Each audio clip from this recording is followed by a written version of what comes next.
So it's out of this section here, and it's starting to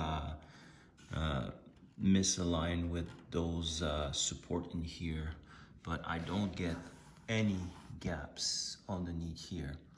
Now my plan here is to actually remove the two braces here to access the bridge, and I want also to remove the actual plate, steel plate all around, to get access to the soundboard to give it a good cleanup.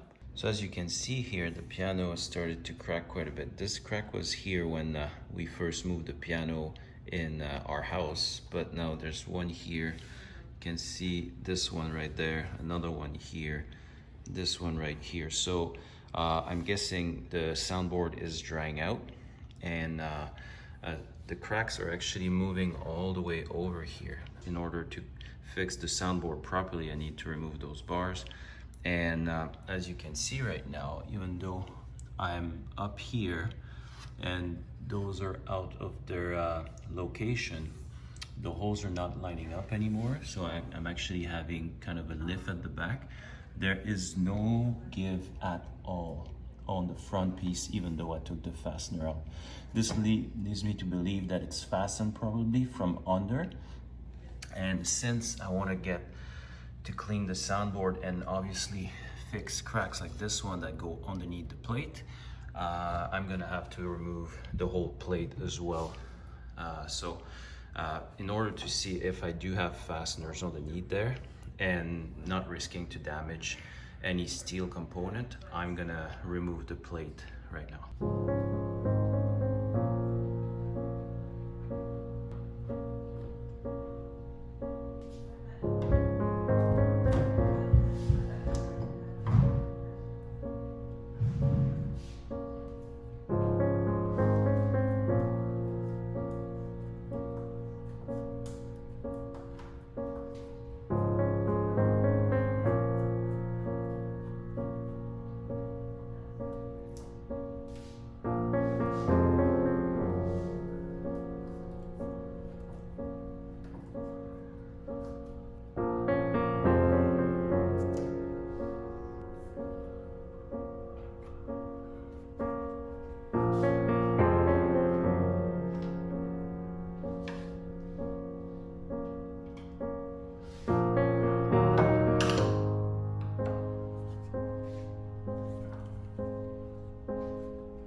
So this appeared to be the reason why they were stuck in here.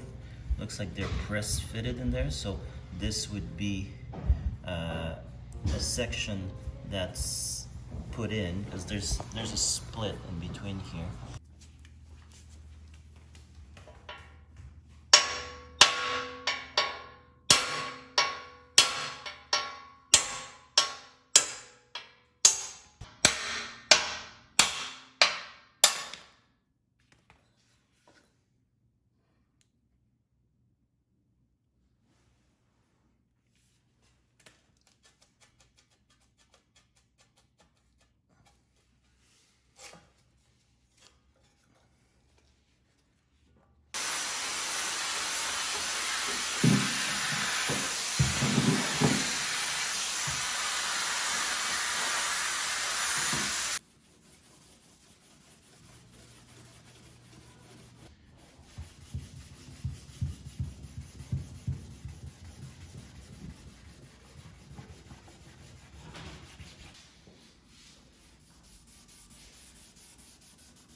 So this is the first bad news of the build.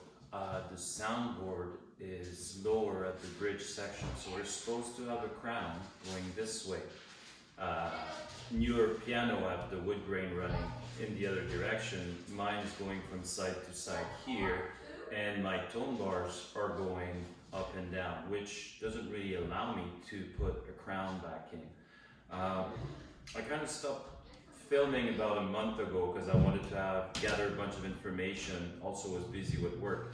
But I wanted to ask a good amount of people what was the best way, and my piano technician actually asked within his bubble of people dealing with those kind of soundboards. And we finally came up with the decision that we're going to make a false crown on this soundboard. What I'm trying to do is basically bring it in the positive area, so not neutral but higher. So right now I'm an 8 lower here than I am on either side, so I actually have a dip right where the bridge is.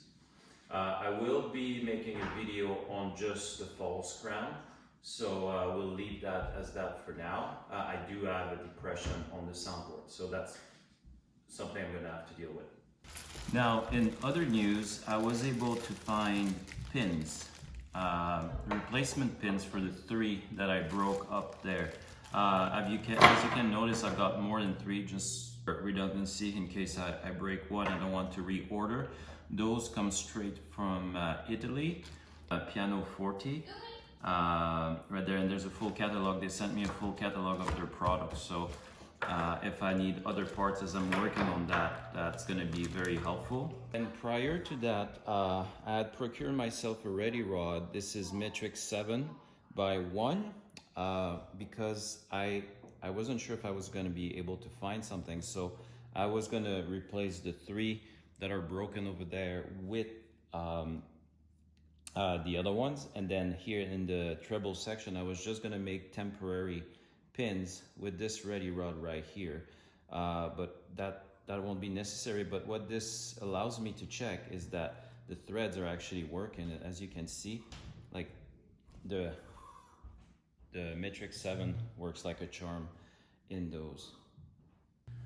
Now, something that I found interesting is that this old piano was not using the imperial system, because I tried all my tap and they were not working, and I tried all my dies on the pins and they were not working either. So the reason I went into the metric system is because after some research I noticed that John Broadwood apprenticeship was done under somebody living in the UK but was from Switzerland originally, and then in Switzerland the metric system was already going on, I think from the 1700s or something like that. So from there I tried the metric system because John Broadwood took over Mr. I think it was called Saudi or Shoddy. In that regards, that would make sense now that it uses a metric system for the threads, for the thread count. So I'll be putting threads on one of those pins. They're a little bit shorter than the other ones, about a 1/4 inch shorter, but I think I can get away with it if I use them in the treble end, and they look like identical. So now from Howard Piano Industries, I got felt for the dampers. I've got some also for the triple strings and the double strings. I've got felt material as well here for along the steel plate. So I also have that red cloth here that I'll be able to apply on those little wood pieces that are right by the agrafes where the string goes through. Now all the pins had, well, on mine were pretty gray, but those are white little felts, and the hole is too small right now for the actual pins to go through. So I got a set of cobbler punch to make holes, and I'll be making holes in all of those with this. And I also have like a little dampening cloth that will run the whole length up and down the strings to prevent overtones and that kind of stuff. So this was all from Howard Piano Industries, and everything seems to be like very good quality.